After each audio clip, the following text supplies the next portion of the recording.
historiquement exemplaire et extrêmement connue, qui est la Scuola di Atene, ou l'école d'Athènes, réalisée par Raphaël dans les chambres du Vatican. Alors voilà, c'est ça, vous connaissez très bien cet objet. C'est un objet qui est donc gigantesque, qui a été commandé par Jules II et qui a été réalisé entre 1508 et 1510, 1511, puisqu'il y a les quatre murs de la chambre, plus les plafonds à caissons qui sont extrêmement compliqués. Ce sont des chambres qui ont été, la chambre des signatures, qui avait été demandée par Jules II pour devenir sa chambre privée et essentiellement son studiolo. Et probablement que cette chambre des signatures, c'était là où il y avait le bureau du pape et probablement le lit du pape. Mais enfin, a priori, surtout le bureau, vu la décoration qui est faite. La décoration, donc la pièce, ce que vous voyez ici, ça fait 7,70 m sur 4,40 m de haut. Bon, tous les murs font la même distance, et donc on est dans une salle carrée. Et cette salle, dite salle des signatures, avait donc 4 faces, et les 4 faces dans l'ordre montraient la théologie, la philosophie, c'est ce qu'on voit ici, c'est ce qu'on appelle l'école d'Athènes, la poésie, qui était une lunette au-dessus d'une des fenêtres, et puis le droit, et le droit canonique qui était sur une autre des fenêtres aussi. Et donc vous avez tous ces éléments qui se construisent et qui permettent la compréhension du cycle. Je rentrerai dans le détail de ce cycle après. Juste pour vous dire un tout petit mot sur la question de la voûte, parce que la voûte est importante. La voûte, c'est une série de caissons avec une série d'images qui représentent plusieurs suites de structures d'images. Vous avez évidemment les 4 allégories qui renvoient aux 4 murs de la pièce. Allégorie de la théologie, de la philosophie, de la poésie et de la justice. Et ensuite de ça, vous avez des niveaux qui vont intégrer, donc c'est toute la partie supérieure au-dessus de la voûte, qui vont intégrer une partie d'éléments du récit biblique et une partie d'éléments du récit mythologique. Bon, tout ça, c'est pas ce qui nous intéresse majoritairement. Moi, ce qui va m'intéresser, c'est de vous expliquer ça. En tout cas, ce qui est sûr, c'est qu'au-dessus, et j'ai oublié de vous mettre une image, j'en suis désolé, mais croyez-moi sur parole, au-dessus de ce que vous voyez ici, vous avez donc un des tondeaux qui représente une des 4 figures allégoriques, qui est la figure de la poésie, et est écrit dans cette figure de la poésie qui siège sur un grand trône. Derrière, il y a 2 angelots, et les angelots tiennent 2 cartouches. Le premier cartouche sur lequel est écrit Causarum, et l'autre qui est écrit Cognitio, et qu'évidemment, ce truc qu'on peut comprendre comme la connaissance des causes. Donc la définition de la philosophie comme étant une métaphysique en tant qu'interprétation de la connaissance des causes. Bon, voilà, ça c'était pour vous donner le contexte général de cet objet. Ensuite de ça, donc, vous puissiez voir cet objet tel qu'il est, qui est donc la représentation de l'école d'Athènes. Je vais rentrer dans le détail pour vous expliquer les éléments qu'il y a à l'intérieur. Ce qu'il faut comprendre, c'est qu'on est dans un schéma le plus classique possible de ce qu'on appelle la Renaissance.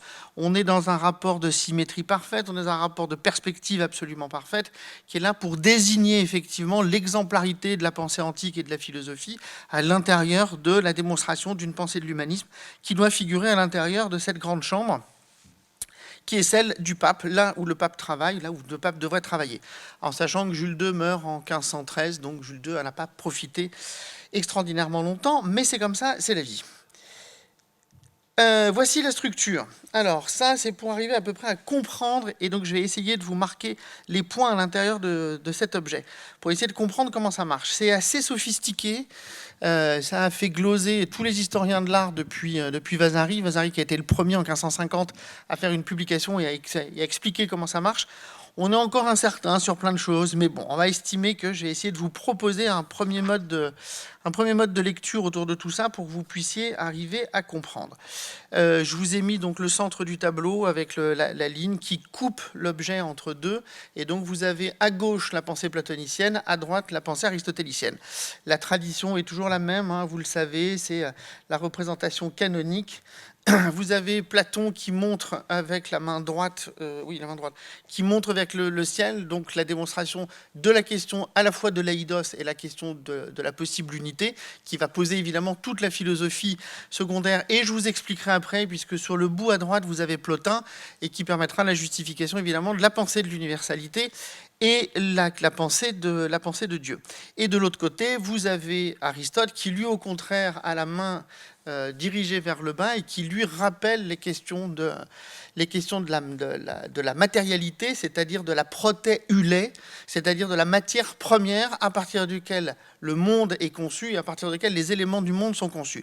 Donc vous avez les deux grands chantiers de la philosophie antique, soit l'eidos, soit la protéulée, et donc voilà, donc soit l'unité, soit la matière première, c'est-à-dire la matérialité des corps, et qui font les deux éléments. Vous avez donc ces deux personnages. Alors on dit que Platon aurait été fait par Raphaël sous les traits de Léonard de Vinci, mais enfin ça c'est probable que ça existe plutôt sous une forme de mythologie qu'autre chose. En tout cas, les deux tiennent deux livres. Platon tient dans la main le Timée, Aristote tient dans la main l'Éthique. Alors deux livres qui sont importants puisque le Timée est considéré comme étant l'œuvre majeure et l'œuvre de la maturité absolue de Platon. Le Timée, c'est l'œuvre la plus importante de Platon à l'intérieur de laquelle il y a la détermination de toute la cosmogonie platonicienne et de toute la construction de la relation que l'être entretient à l'unité et aux eidos. Et de l'autre côté, vous avez au contraire Aristote, le livre de l'éthique. Donc il y en a deux, il y a l'éthique à Nicomaque et l'éthique à Eudème qui sont les deux fondations.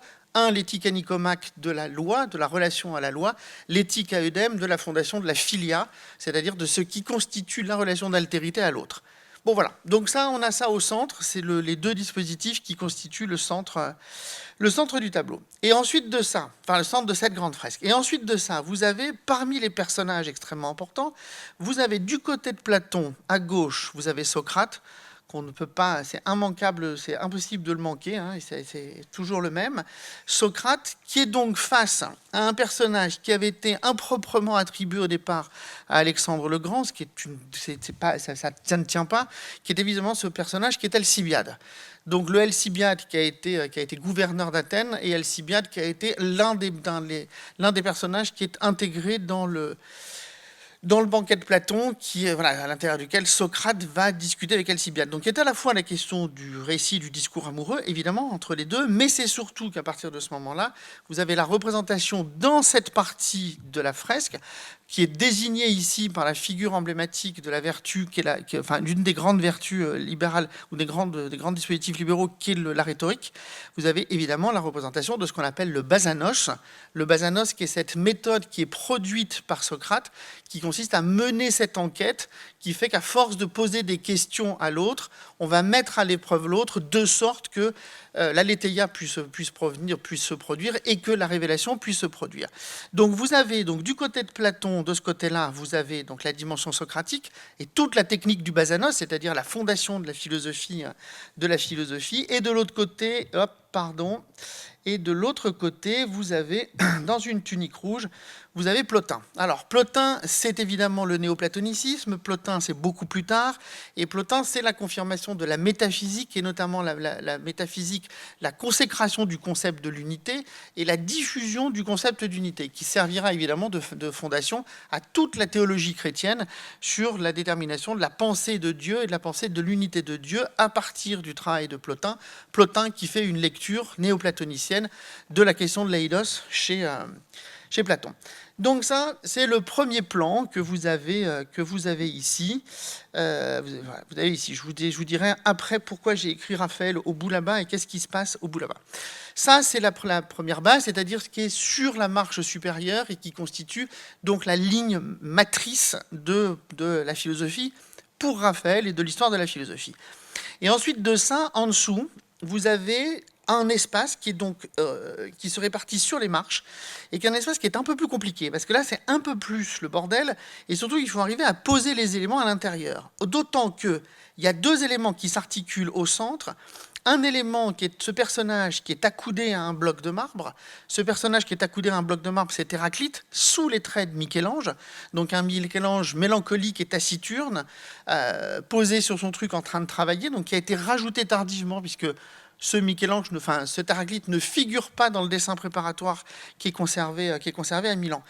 Et sur les marches vautrées dans une position profondément négligée, évidemment Diogène et la question du cynisme. Donc vous avez ces deux personnages, Héraclite et Diogène, qui vont faire le centre, donc sur les marches, donc évidemment sous le dispositif de la grande pensée platonicienne et aristotélicienne. Qu'est-ce qui se passe ? Diogène, c'est donc la question du cynisme, c'est évidemment Diogène de Sinope. Diogène de Sinope, c'est celui qui va recevoir ce fameux oracle de la Pythie qui est Paracaracentonomisma, qui change la valeur du monde. Donc c'est toute la pensée du cynisme qui constitue en fait à ne maintenir aucune stabilité à aucun élément qui est présenté dans le monde. Et de l'autre côté, vous avez Héraclite qui est la pensée centrale du Pantaren, c'est-à-dire du tout s'écoule et de tout se maintient à l'infini sous une forme de non-stabilité. Or, évidemment, on est dans une fresque qui a un but de s'inscrire dans une pensée chrétienne de l'humanisme. Or, ces deux personnages sont quand même à la fois dans une position qui sont à la fois une position mélancolique et une position de négligence ou d'abandon. Évidemment, puisque ce sont les deux grandes pensées qui ont été combattues par la pensée canonique.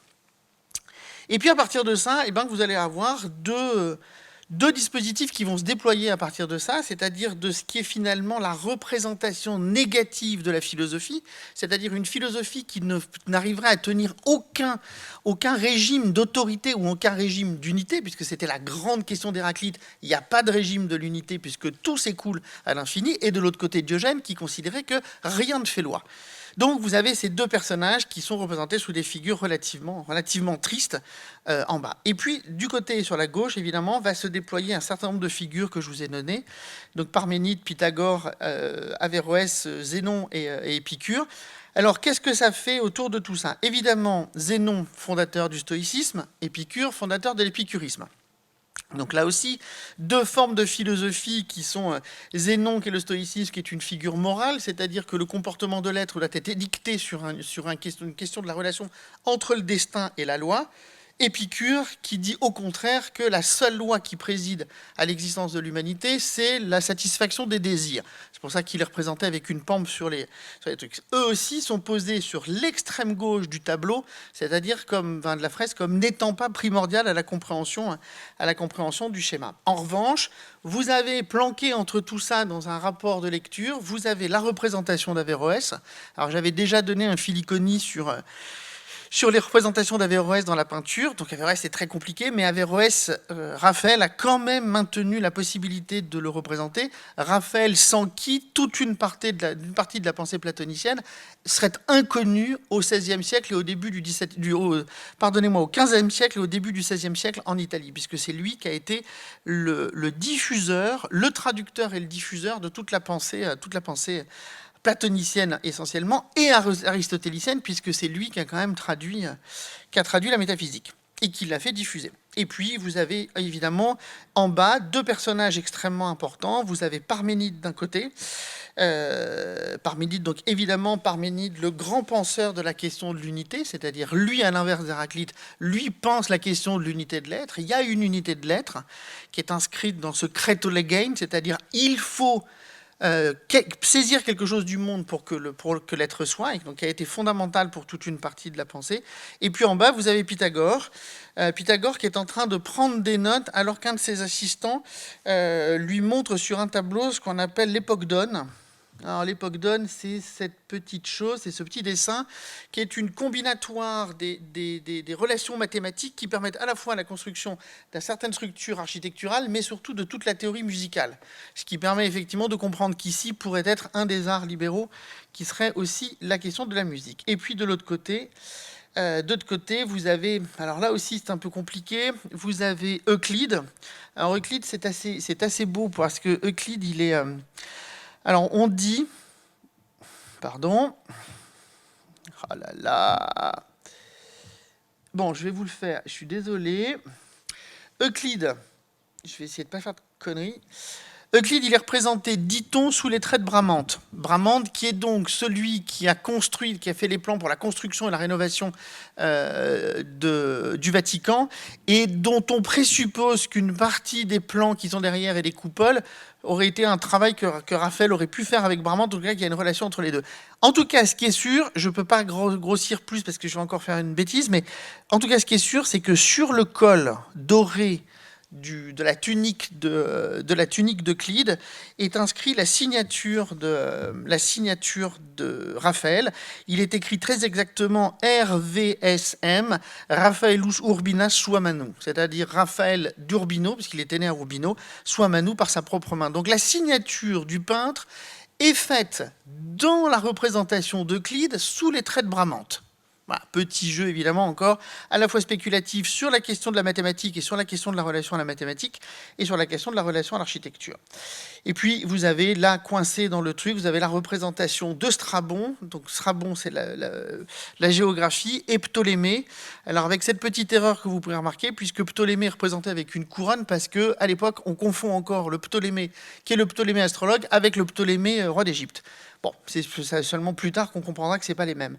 Et donc, vous avez la représentation de l'astrologie et de la géographie. Et puis derrière, vous avez deux fois, ici et ici, la représentation de Raphaël, probablement en partie sous les traits ou sous l'occurrence d'Apelle, et rappelant la querelle d'Apelle, c'est-à-dire le début de la structuration du concept d'œuvre à partir du génie et du choc.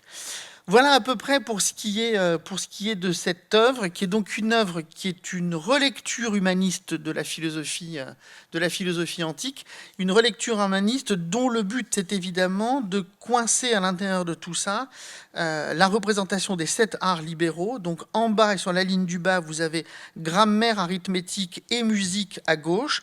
De l'autre côté, vous avez géométrie et astronomie à droite. Et au-dessus, coincé sur la gauche et probablement aussi sur la droite, en bas du pilastre droit, la représentation de la rhétorique et de la dialectique, les deux arts libéraux les plus importants pour que les autres puissent se tenir. Voilà à peu près. Donc on est sur une représentation qui est très classique, hein. Il n'y a pas d'originalité particulière à cette représentation. C'est simplement qu'il faut comprendre que la position des personnages indique une lecture canonique de la philosophie antique et une manière avec laquelle l'humanisme catholique et l'humanisme chrétien du début du XVIe siècle a imposé aussi une lecture particulière sur cette œuvre et sur la lecture de cette œuvre. Voilà, je ne m'étendrai pas plus longtemps sur cet objet parce que ce n'est pas l'intérêt. Et voilà, qui avait été fait, donc, parce qu'il fallait qu'à un moment, de toute façon, je fasse cette Filiconie sur cette pièce de Raphaël, mais c'est surtout pour introduire le Filiconie suivant qui sera réalisé par Antonin.